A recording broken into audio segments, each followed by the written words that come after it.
உலக மக்கள் அனைவருக்கும் வணக்கம். இப்போ இந்த வீடியோவில் என்ன பார்க்க போகிறோம்னா, இம்மார்ட்டல் ரூலர்.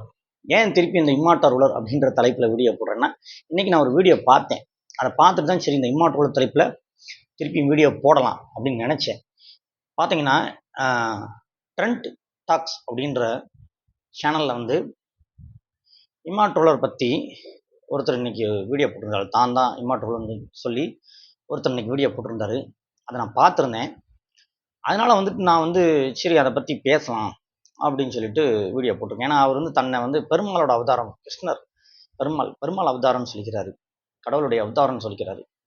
அப்படி சொல்கிறது வந்து தவறு அப்படின்னு நான் சொல்கிறேன். சாதாரண மனுஷன் எப்போவுமே கடவுளோட அவதாரமாக வர முடியாது. ஏன்னா இதுக்கு முன்னாடி எல்லா அவதாரம் வந்துட்டு போயிட்டாங்க பூமிக்கு. எல்லா அவதாரமுமே வந்துட்டு போயிட்டாங்க. இது வந்து கலியுகத்தை பொறுத்த வரைக்கும் இங்கே வந்து அவதாரங்கள் எதுவும் வரப்போகிறதில்ல. இறுதியாக வரப்போகிற அவதாரம் பரமாத்மா. அவர் வந்து தான் சக்தி யுகத்தை ஸ்தாபிக்க போகிறாரு இந்த பூமியில். ஏன்னா நான் தியான கிளாஸ்க்கு போகும்போது எனக்கு அதான் சொல்லி கொடுத்தாங்க. இறுதியாக வரப்போகிற ஆத்மா வந்து பரமாத்மா தான் வரப்போகிறார், சிவன். அவர் வந்து சக்தி யுகத்தை இந்த பூமியில் ஸ்தாபிக்க போகிறாருன்னு சொல்லியிருக்காங்க. சரிங்களா? முருகப்பெருமான் வருவார்னு சொல்லியிருக்காங்க.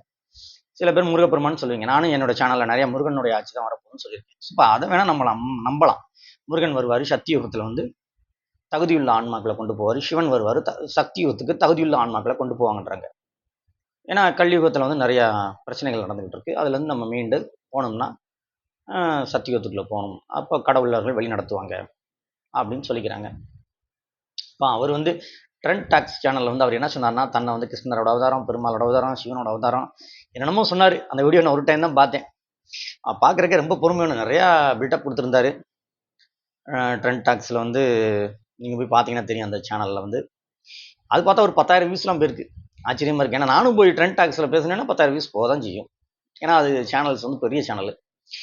என்ன மாதிரி ஒரு பேட்டி கொடுத்தாங்கன்னா அதை பார்க்க தான் செய்வாங்க மக்கள். அவர் என்ன சொல்கிறாருன்னா, அந்த இதில் வந்து நீங்கள் போய் பார்த்துக்குங்க ட்ரெண்ட் டாக்ஸில். அவர் வந்து தான் அவதாரம் அப்படி இப்படின்னு சொல்கிறாரு. என்னை யாரும் அழிக்க முடியாது அப்படின்னு சொல்கிறாரு. என்னென்னமோ சொல்லி வச்சுருக்காரு. தன்னை இம்மார்ட்டல் வந்து எல்லோரும் கூப்பிடுவாங்க அப்படின்னு சொல்கிறாரு. என்னை அழிக்க முடியாது, என்னை அழிக்க முயற்சி பண்ணாங்கன்னா என்னை அழிச்சிடலாம், ஆனால் பட் பரமாத்மா வந்து நியாயம் தீர்ப்பார் அப்படின்ற மாதிரிலாம் சொல்லி வச்சுருந்தாரு. சில விஷயங்கள் வந்து அவர் ஏதோ புக்குகள்லாம் படித்து நல்லா டெக்னாலஜி இப்படி நல்லா பேசியிருந்தாலும் சில விஷயங்கள் வந்து பார்த்தோம்னா தன்னை அவதாரம்னு சொல்லிக்கிறது, தான் வந்து இந்த பூமி என்னமோ எனக்குள்ள பல அவதாரங்கள் இருக்குது, பல ஆன்மாக்கள் இருக்குது அப்படின்னு சொன்னதெல்லாம் வந்து கொஞ்சம் ஓவராக தான் தெரியுது. அவர் வந்து கொஞ்சம் டிப்ரெஷனாக இருக்காருன்னு தோணுது, மன அழுத்தத்துக்குள்ளே இருக்காருன்னு தோணுது அவர் பேசுனதை பார்த்தா. ஏன்னா இம்மாற்றல்னு தன்னை சொல்லிக்கிறவங்க வந்து இவ்வளோ அவதாரம், தான் வந்து பெருமாளோட அவதாரம் அப்படி இப்படின்னு சொல்கிறாங்க இல்லையா? எங்கே அந்த அவதாரத்தை வச்சு அவங்க வந்து காசா இஸ்ரேல் போர் நடந்துச்சு, ஏதாவது போய் பண்ணியிருக்கலாம்ல. அவர் யோகின்னு வேறு தன்னை சொல்லிக்கிறாரு. நான் யோக நிலையில் உட்காந்து என்ன எதை வேணால் என்னால் கட்டுப்படுத்த முடியுன்றாரு. ஏன் அந்த யோக நிலையில் உட்காந்து இஸ்ரேல் காசா போர் நடக்கும்போது அங்கே இருக்கக்கூடிய அந்த போரை கொஞ்சம் கட்டுப்படுத்தி அந்த மக்களுடைய இறப்புகளை கொஞ்சம் குறைச்சிருக்கலாமே. இலங்கையில் போர் நடந்துச்சு, அப்போ யோக நிலையிலேயே உட்காந்து தியான நிலையில் உட்காந்து அந்த போரை கொஞ்சம் கட்டுப்படுத்திருக்கலாமே, அங்கே இருக்க மக்களை காப்பாற்றிருக்கலாமே. இந்த மாதிரி சும்மா எல்லாரும் வந்து பேசிக்கிட்டே இருப்பாங்க. கிரிக்கெட் மேட்செல்லாம் நான் கட்டுப்படுத்தினேன் அப்படின்னு சொல்லி பேசியிருந்தார். அதை பார்த்தோன்னே சரி ரைட்டு, அவர் ஏதோ மந்திரம் போட்டு ஜெயிக்க வச்சிருப்பாருன்னு கூட வச்சுக்குவோம். அதை அந்த மாதிரி நம்மளும் கூட ப்ரேயர் பண்ணியிருப்போம். அதை கூட ஏற்றுக்கலாம் ஒரு வைக்கி.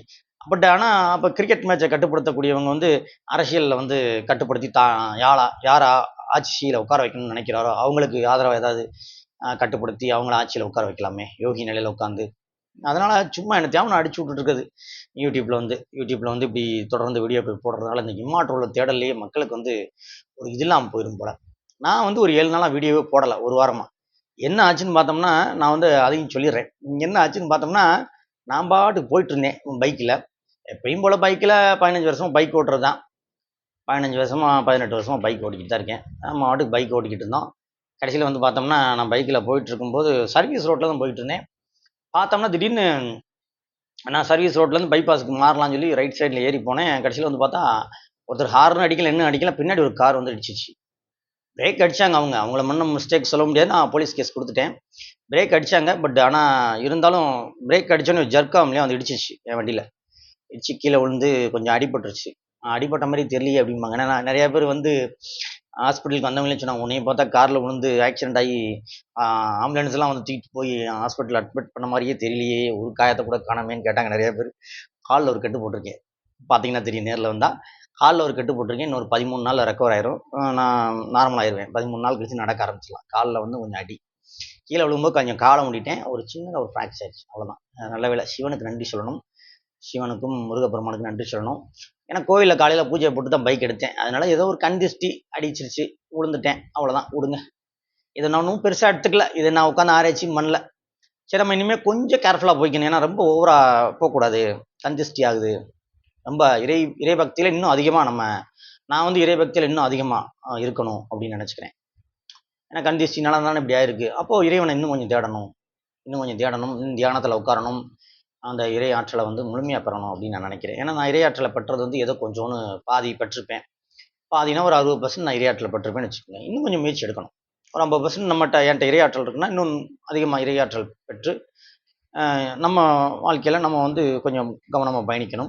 இந்த இம்மாற்றல்னு சொல்லிக்கிட்டு வீடியோ போடுறவங்க வந்து அவங்க என்ன நினச்சிக்கிறாங்கன்னா, தன் அவதாரம்னு சொல்லிக்கிறாங்கல்ல, அதனால தான் நான் வந்து அதை எதிர்க்கிறதே. தான் தான் சிவனோட அவதாரம், தான் தான் முருகன், தான் தான் கிருஷ்ணர், தான் தான் பெருமாள் அப்படின்னு சொல்லிக்கிறாங்க இல்லையா, அது தவறு இல்லையா? அது வந்து தப்பு. அது அப்படி சொல்லக்கூடாது. அவங்க வந்து அப்படி சொல்கிறனால என்ன ஆகும்னா, அவங்களாம் ஏற்கனவே வந்துட்டு போயிட்டாங்க, திருப்பி என்ன இவர் உடம்புக்குள்ள வந்து இருக்கணும்னு அவங்களுக்கு என்ன? அப்படி கிடையாது. அவர் 3 அவதாரமாக இருந்தேன்றாரு, இதுக்கு முன்னாடி நான் தான் வரலாறாக இருந்தேன்றாரு. அதெல்லாம் கேட்கும்போது கொஞ்சம் காமெடியாக இருந்துச்சு.